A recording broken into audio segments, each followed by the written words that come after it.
Namaste, Archana Pami. Welcome back. So we talked about Explore Yin series. Again, we talked about topics associated with yoga and food. So the next topic that we're going to be talking about is relationships. Now, why is relationships very important? Because if you remember what I told in the previous session about what are the three things which help you keep you happy, looking young, and aging slowly, and a peace of mind. One of the other things apart from food is again relationships, because they make a lot of um, they form a part of our life, and a lot of things are dictated by the way we interact with people or the way the people interact with us. Now, there are so many different types of relationships that you can talk about, but I'm going to be talking more about a partner, and whatever I talk about is applicable to any other relationship in particular. So now, let's talk about it in three steps. One is what I call as the relationship spectrum. Um, I think we are beyond that point in time where you label anything, because now there are way too many labels. So why I'm calling it as a spectrum is it is because it is literally a spectrum now. You could be single, you could be committed, or you could be casually committed. You don't have to take it very seriously. Maybe committed to only one particular need in life, or you could be married, or you could still be married and not living together. You could be divorced, but still in touch as friends. You're just mutual friends. Um, you're widowed, or and you're a single mother, you're a single parent. Um, you see there is different stages, and there are different stages of being with a relationship with another person or without as well.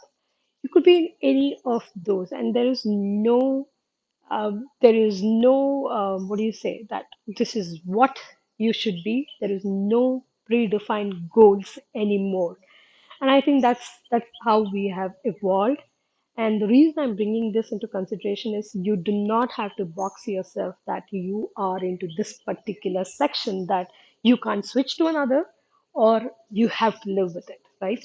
But the most important thing is to understand that this particular spectrum exists, that there are different kinds of people. And again, I can speak this from what I have heard from my dear and near ones, where there are people who are happily married, have kids.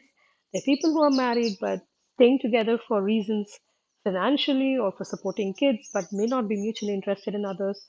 There are people who I know who find that it's not working out and have left and been by themselves. There are people who have um, found a different community to help them live life even though they are in troubled relationships. There are people who are still single and winging it.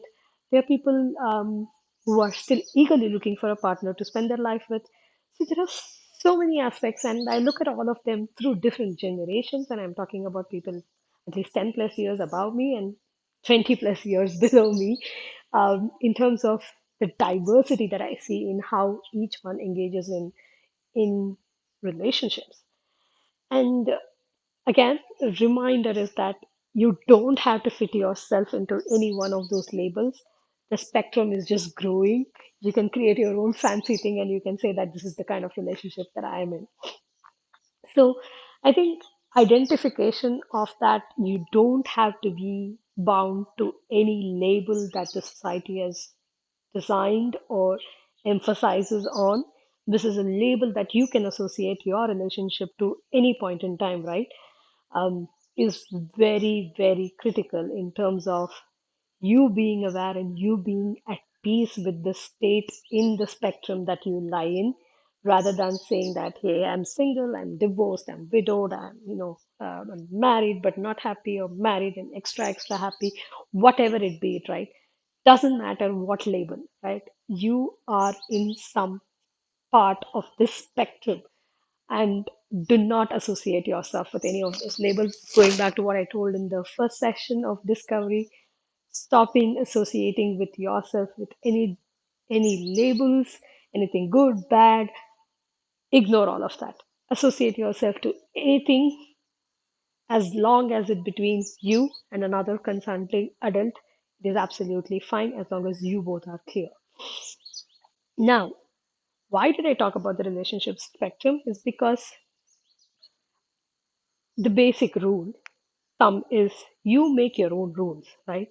Now, this may not work out in a society. Sometimes certain rules have to be followed. Again, it is your choice whether you want to follow the rule or you don't want to follow the rule. Now, um, may go down well with society, may not go well down with your society, may go down well with your parents, may not go down with your parents. Like I'm still single and I'm okay, but my parents are not happy about it because they want me to get married. That's their thought process, and this is my process, and I'm okay with it. I always tell them that it's okay. You find somebody for me, and if I like the person, I will try to see if I can wing it. If not, I'm not going to. But their point is like until unless you find somebody, you're going to be always alone in your life, and things like that. People can have all sorts of opinions. People can push you down into fitting into any of those areas in the spectrum that I talked about, and you don't have to push yourself to that spectrum. You choose where you want to fit in. And it does definitely come with a price. You may not make everybody happy, but remember the goal is to be at peace with yourself. So you have to make those decisions. So make your own rules. Second thing is, if you are in any of the spectrums and you are happy, it's good. You don't have to make a particular label in that spectrum the only thing in your life. Like, for example, if I'm single, I'm happy being single. But getting married or getting into a relationship should not be the only thing in life. I hope that kind of explained what it is. Be in any part of the spectrum, but don't make getting into another part of the spectrum as the only goal in your life.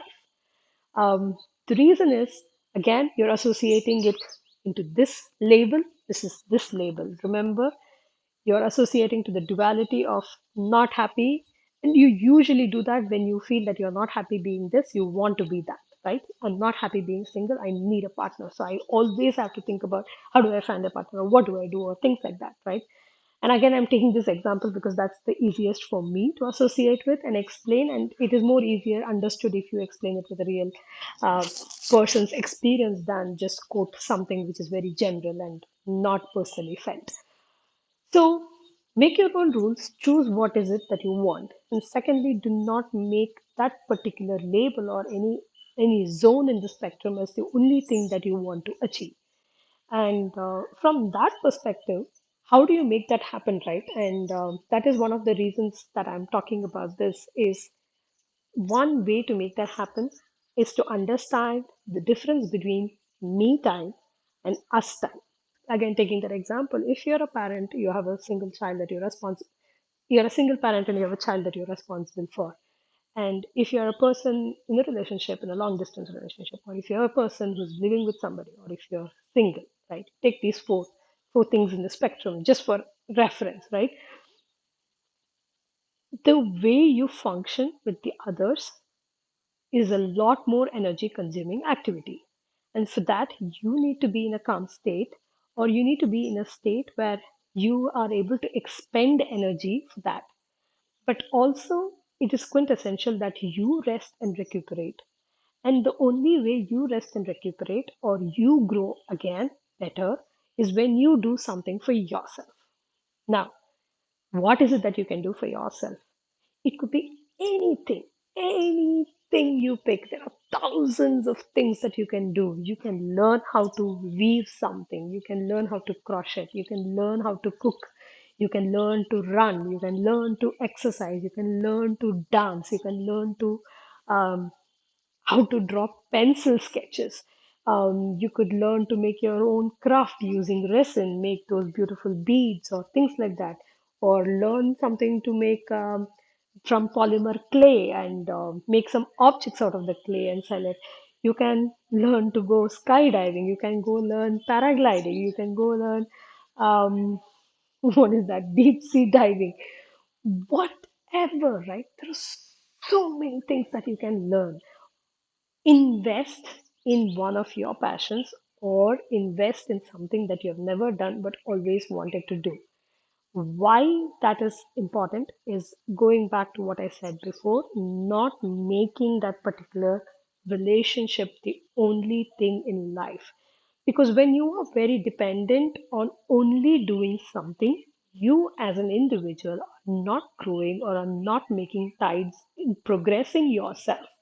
And when you learn something, I know there is enough science to prove that your brain regenerates those cells and it keeps you sharper, it keeps you more creative, it keeps you more functional, which makes you more affectionate, which makes you more calmer because you have something better to do as well.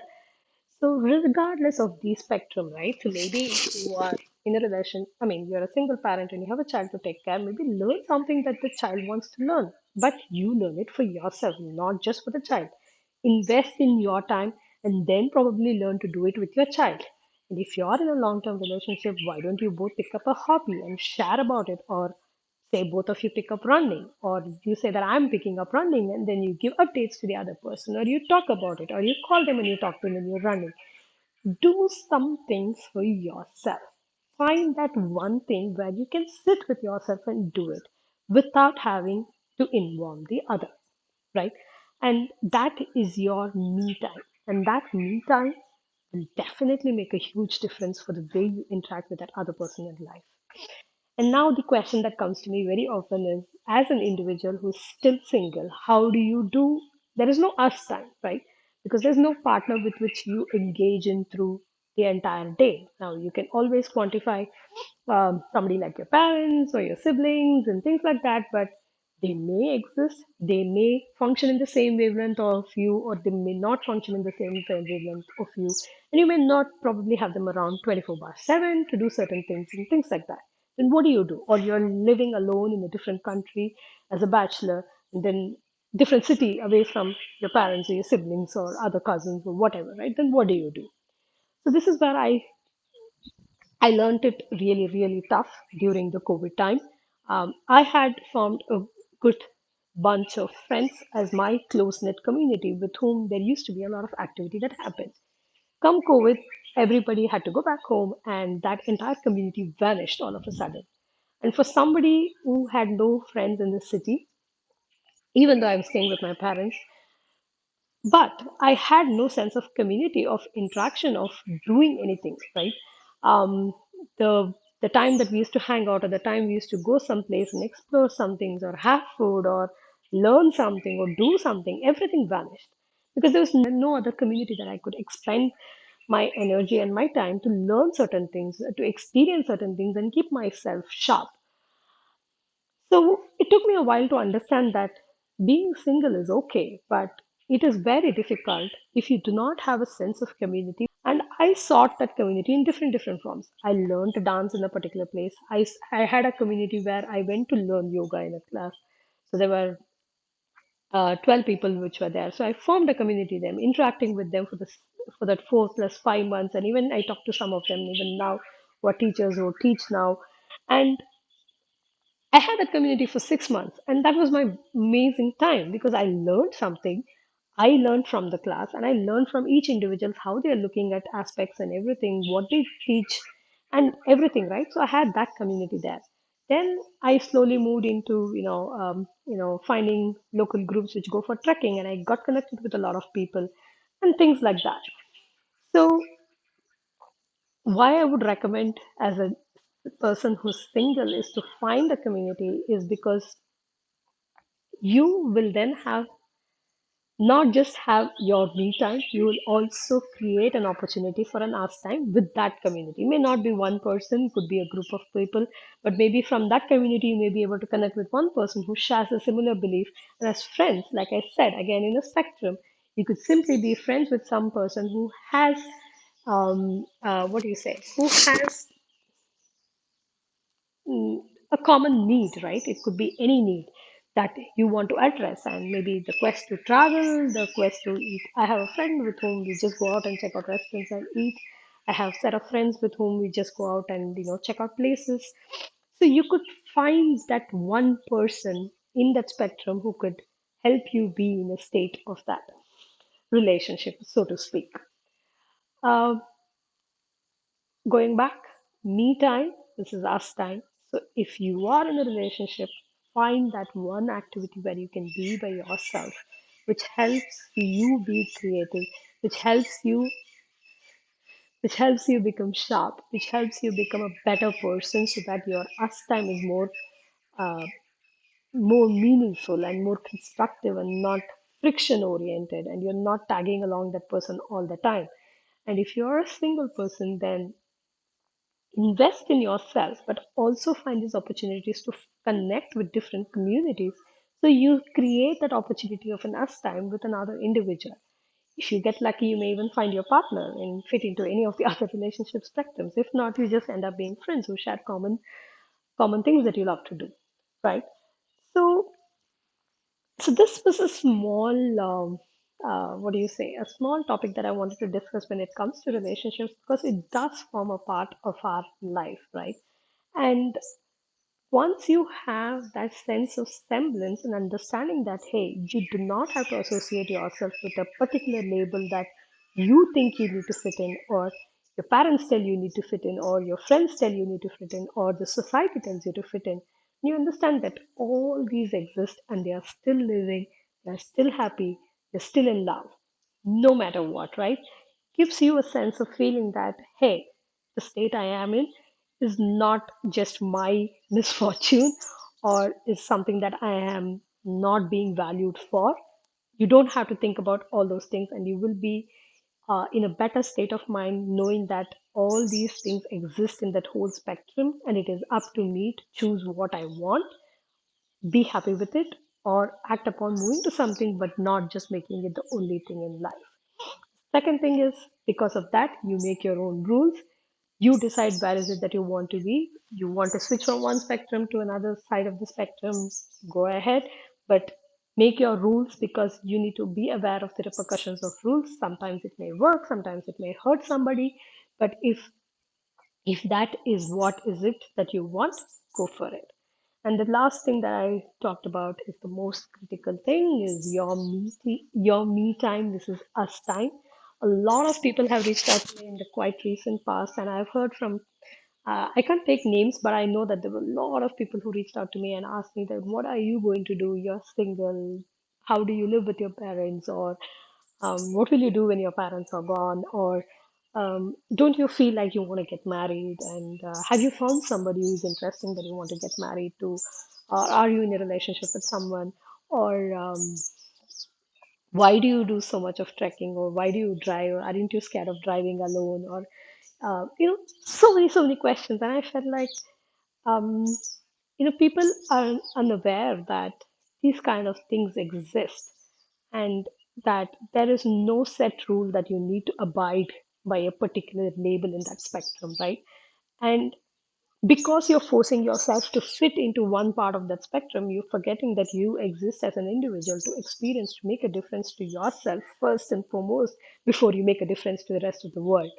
And for that, I think the fundamental thing is to understand the difference between me time and us time. Whether you are already in one of the spectrums associated with somebody, then you need to adopt more of me time and less. You're already having more of us time, so you need to adopt more of me time as well. So the us time becomes better. And if you're in one side of the spectrum where you're all by yourself, then you need to understand that your me time is always there. You need to find opportunities and build that community, which is going to give you that feeling of us time, right? So that is my cue, and I feel like it's a message that I would leave out there for anybody who's feeling troubled and feels that they are lost in any of the spectrum. That this way of adopting to do something, learning something, can bring about a lot of change in your life and can help you meet people, can help you build a community of people to interact with and have your needs satisfied through any of those communities. Hope this was helpful. Please let me know your feedback and suggestions. Namaste.